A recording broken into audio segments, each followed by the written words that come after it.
23 feet long, 9 feet tall, strong, a powerful carnivore, a deadly predator, and extremely intelligent.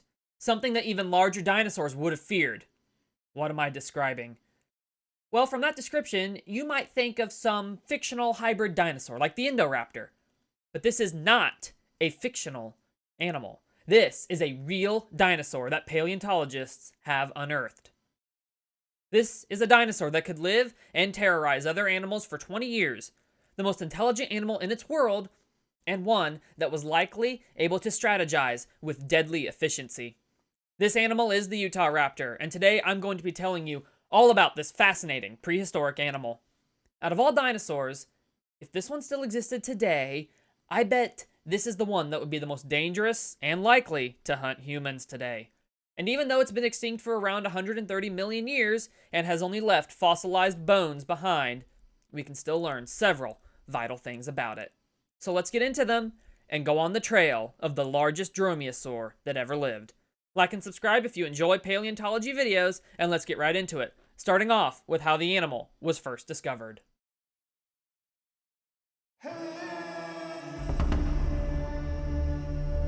So the name of this animal betrays where it was found.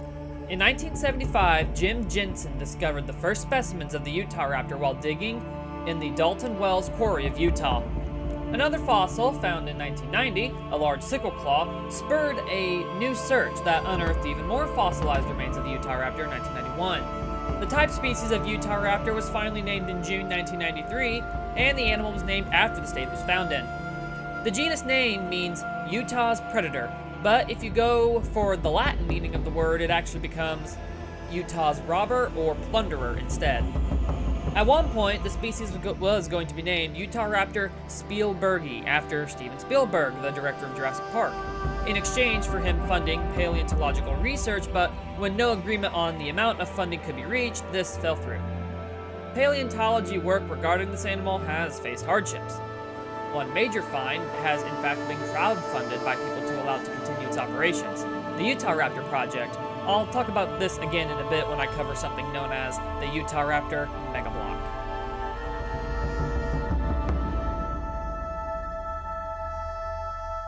Unlike the misconception that Velociraptor was a large dromaeosaur, it wasn't at all. Utahraptor, in fact, was. In fact, Utahraptor might very well have been the largest dromaeosaur to ever exist. At the current time, it is the largest known dromaeosaur. Utahraptor would have been larger than even something like a polar bear. Utahraptor was not only possibly 23 feet long, it would also have stood tall enough to look a nearly 6 foot tall person in the eye. At the hips alone, the animal was 4.9 feet tall. Other authors and paleontologists suggest a slightly smaller 18-foot body length for the dinosaur. Aside from length, the other traits found in this dinosaur include the likely presence of feathers covering its body. They were fluffy. I want to hug it. Fossilized quill knobs on Dakotaraptor suggest that the larger dromaeosaurs had feathers like the smaller ones, such as Velociraptor or Microraptor. The claws on this dinosaur's hands were specialized for cutting, so maybe I don't want to hug it. Like you'll no doubt recognize from Velociraptor, the Utahraptor also had a large curved sickle claw on its middle toe of each foot. It's a trait that all dromaeosaurs share and are known for. Utahraptor also had an elongated nasal process. When alive, the animal most likely weighed somewhere around 660 pounds. So, as I've mentioned, the Utahraptor is part of the dromaeosaur family, a collective group known as, get this, it's in the name, raptors. I'd say Jurassic Park popularized that term for the family of dinosaurs. Almost all of them simply get referred to as raptors a lot of the time. Some others in the family which shared a common ancestor with the Utahraptor include the Achillobator, the Deinonychus, Velociraptor, Dakotaraptor, and Dromaeosaurus. They are all found in the clade Eudromaeosaura, which is the common ancestor subgroup where all the branches evolved from. Some close relatives of the Utahraptor itself include the Dakotaraptor and the Achillobator.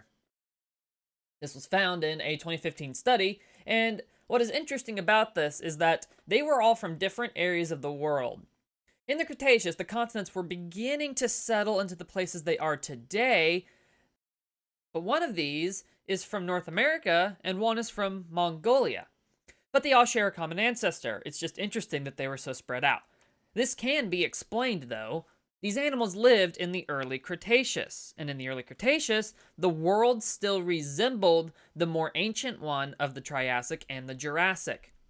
What I mean is that at this time, the land masses were still closer together following the breakup of Pangaea.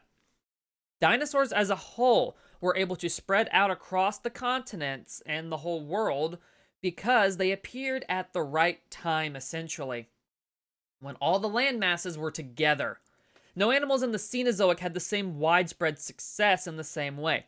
That's why you don't find the same general things on different continents. No animals in the Cenozoic had the same widespread success. They didn't, I guess, evolve at the right time, you could say. Dinosaurs did.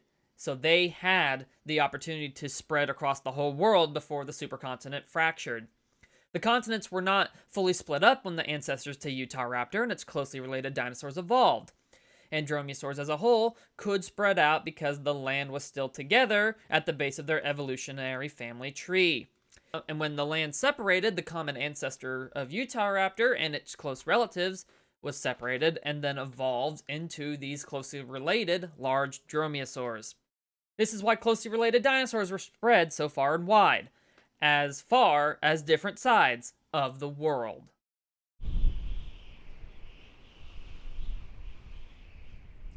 Utahraptor was a carnivore. Evidence from its leg physiology suggests that it was an ambush predator, unlike its smaller dromaeosaur relatives, which were pursuit predators, like cheetahs.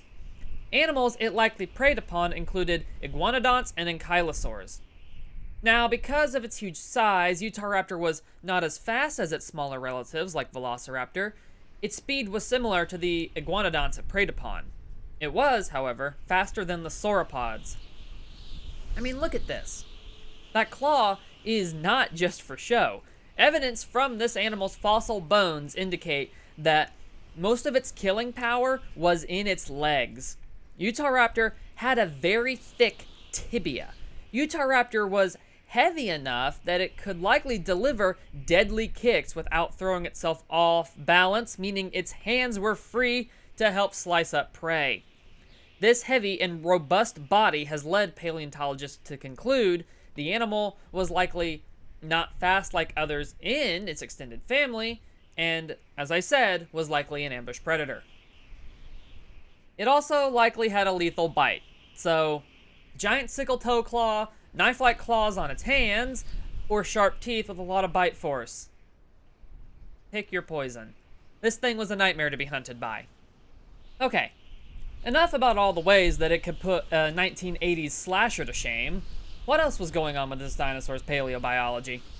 The social behavior of this animal has been a debated topic.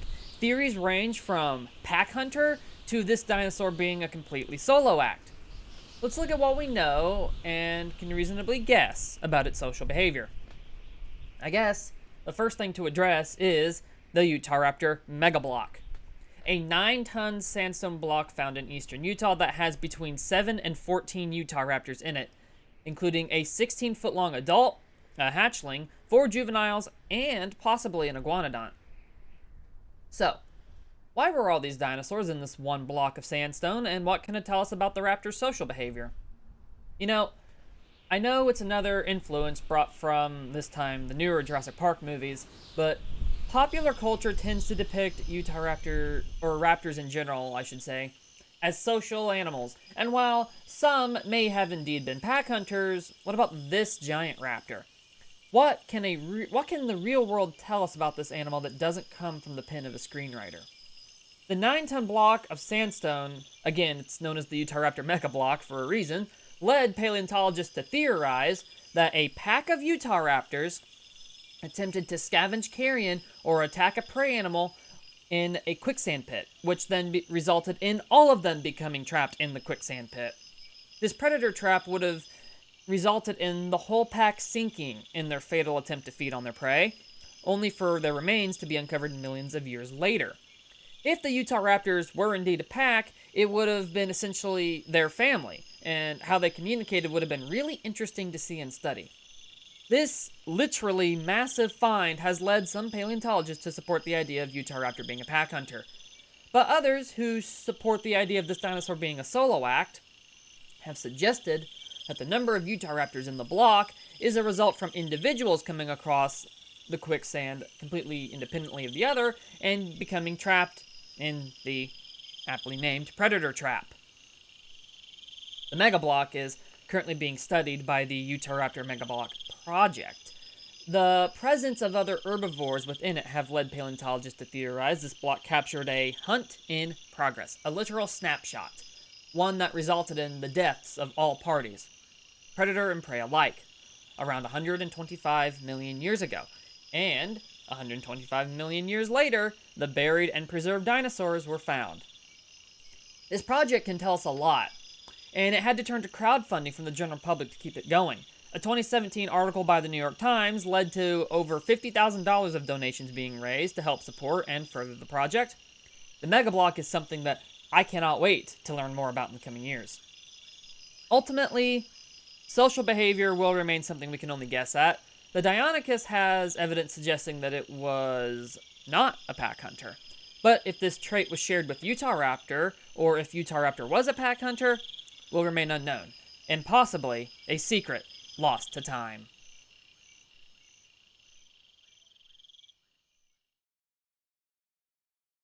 Utahraptor was smart, but is my video title clickbait or not? Well, let's find out.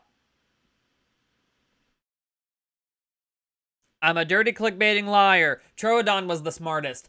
But what about Utahraptor? Well, Utahraptor was not dumb. In fact, it might very well have been the smartest animal in its corner of the world. So, bad news if you were its prey. Wow. An actual insightful comment, Spino. A rarity. Thank you. So, Utahraptor intelligence. How smart was the dinosaur? As far as dinosaur intelligence goes, dromaeosaurs won the silver medal, coming in second place in the race right behind the troodonts. One thing Jurassic Park was correct about is that they were able to form strategy when hunting, and Utahraptor specifically was the most intelligent of all the dromaeosaurs. Some scientists have even argued they might have been as smart as chimpanzees. Stone Age raptors, anybody? Others say that it was more on the level of a koala, so no Stone Age raptors. Utahraptor was one of the most intelligent dinosaurs to ever existed either way. It was. It's not quite the king of the totem pole, but it's almost at the top nonetheless. Way more look up at it than it looks up at.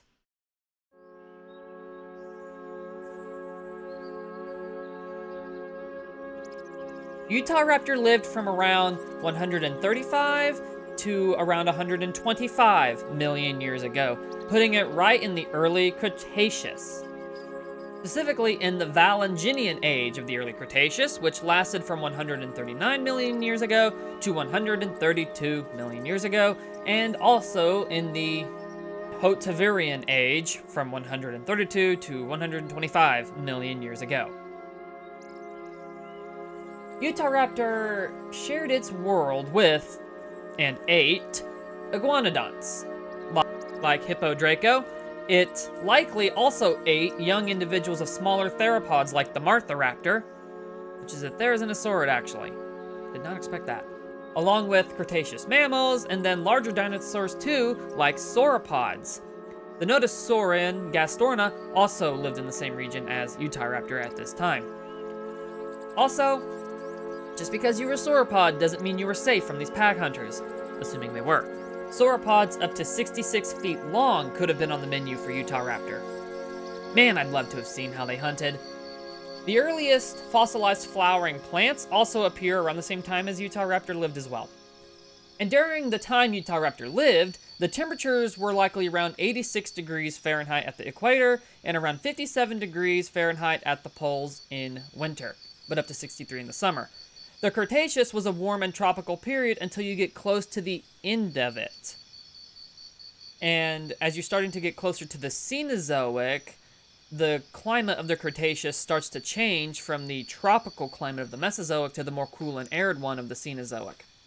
The changeover did start to happen before the dinosaurs went extinct, though. A few other animals that completed Utahraptor's world included various birds, turtles, lizards, and various other animals. Like I said in the Therizinosaurus video, it would have been a fascinating environment to have gotten to see firsthand, and the biodiversity in it just really makes your mind wonder about what it was like. It's a mystery that we can only forever speculate on, like the moment when humans first learned to harness fire. It's one of the many great mysteries of our planet's prehistoric past.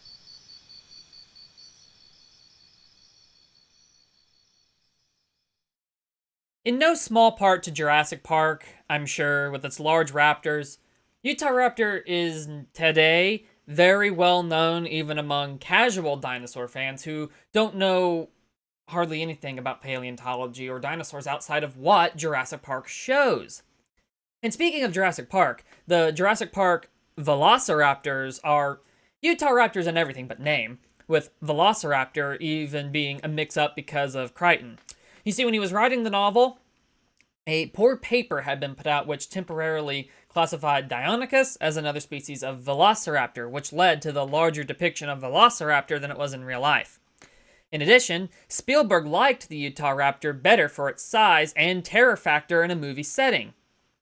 Fair enough. I have to thank a friend for that info, along with some of the other points I covered in this video, so thanks Cobalt, it's appreciated. My first introduction to Utahraptor was through Walking with Dinosaurs. While admittedly the dinosaur is in the wrong place, it was still the first time I saw a depiction of one. I'd bet that many of you probably were introduced to it through Walking with Dinosaurs as well. Comment if you were. But aside from all that, where does this animal stand today when it comes to the general person who isn't too well informed about prehistoric fauna's understanding of dinosaurs? It's well known. In 2010, a 10-year-old school student was the one who prompted that the proposal that the animal be made into the state dinosaur of Utah, and the Senate approved this. Utahraptor State Park, located where the Mega Block was found, is also located in Utah. I think Utah is a fan of the dinosaur. If you look at lists of most popular dinosaurs as well, Utahraptor is often ranked somewhere on the lists, below the more famous ones like Tyrannosaurus, Triceratops, or Velociraptor, yes, but it's on there nonetheless. The novel Raptor Red, which I own but haven't actually read just yet, also helped popularize the dinosaur. Despite some of the paleo facts in the book aging poorly, the novel is still very popular and the character of Raptor Red was praised. The show Primeval New World also features a notable appearance by a Utahraptor. Unlike Walking with Dinosaurs' likely more famous depiction, the one in the show, a spin-off of Primeval, depicts the dinosaur with a full coat of feathers before even Jurassic Park franchise would do it. And despite that the impact the animal had on the Jurassic Park movies, one has actually yet to appear in the films. Maybe that'll change one day in the future, though. And speaking of shows, though now very outdated in appearance, the featherless Walking with Dinosaurs depiction of the animal remains a well-known and recognizable depiction of the animal, and it was even made into a bit of a meme. But as I mentioned back at the start, this was also how I was introduced to the Utahraptor. The speckled scale pattern is very memorable and recognizable even today. I also found that if you Google Utahraptor, the Primeval New World depiction, which is kind of a grayish-green color with a full coat of feathers, is also one of the very first ones to show up, and fair enough, it is a very interesting take on the dinosaur. I'm very fond of Utahraptor myself. I even used it several times in my own original novels. And 2 hybrid dinosaurs from my novel, Shadow and Version 2, have Utahraptor sickle claw... Did I say Utahraptor? I did. Utahraptor. I'm leaving that in. That is fantastic. 2 of the hybrid dinosaurs from my novel, Shadow and Version 2, have... Okay, straight face. Have Utahraptor sickle claws on the inner toe of each foot. I also considered using Utahraptor in the story I narrated on my channel called The Deputy before I went for the Achillobator instead. Another dinosaur that I might cover in a video like this sometime. It is a very interesting dromaeosaur. All that combined, Utahraptor has a strong presence in popular culture. Maybe not as much as the Velociraptor, but the animal holds a special place in pop culture and in the hearts of many people, me among them. Heck, this entire video was done after a friend requested it, so it's safe to say he is very fond of it too. Let's put a pin in that one, Spino, and we'll come back to that one after the video is done. Maybe I should wrap this up before he blows a prehistoric fuse.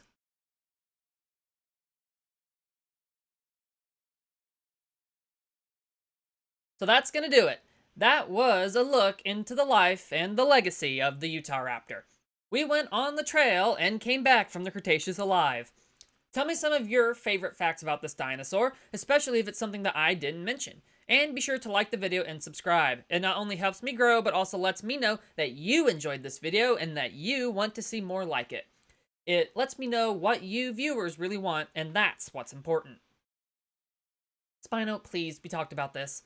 Now, for the rest of you, if you enjoy paleontology topics like this, then check out some of the others I've done. I've covered dinosaurs like Therizinosaurus, Pyroraptor, Acrocanthosaurus. I've covered ancient marine animals like Dunkleosteus and Helicoprion. I've covered Auroran and prehistoric hominids, a mystery animal we can't figure out called Smock, and even a whole area with the boring billion. So there's plenty to check out. I'll link some of them in the description. And stay tuned for the next video. We're going to be covering 5 extinct predators from the Pleistocene. Even a relatively recent time can be filled with prehistoric animals, unlike anything we have today. It feels very prehistoric despite not being so long ago, and I cannot wait to introduce you to some of the most dangerous animals that lived in that time. Prehistoric animals don't have to be ancient like dinosaurs to make you feel like you've wandered into Jurassic Park. Now, Utahraptor. I think it's very cool, and I hope you agree. Tell me your favorite fact about Utahraptor in a comment, be it one I covered or left out, and tell me what topics you want to see in future videos. Alright then, thank you for watching, and have a good one, everyone.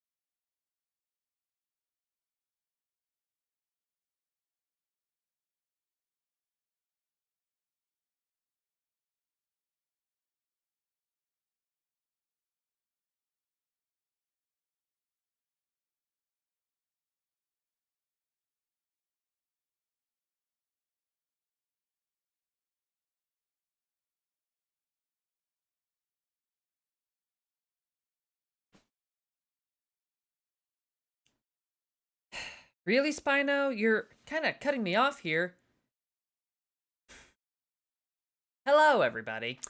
Sometimes dinosaurs go on to become very obscure, and sometimes they go on. They go on. They don't come on. Go on. There's a difference.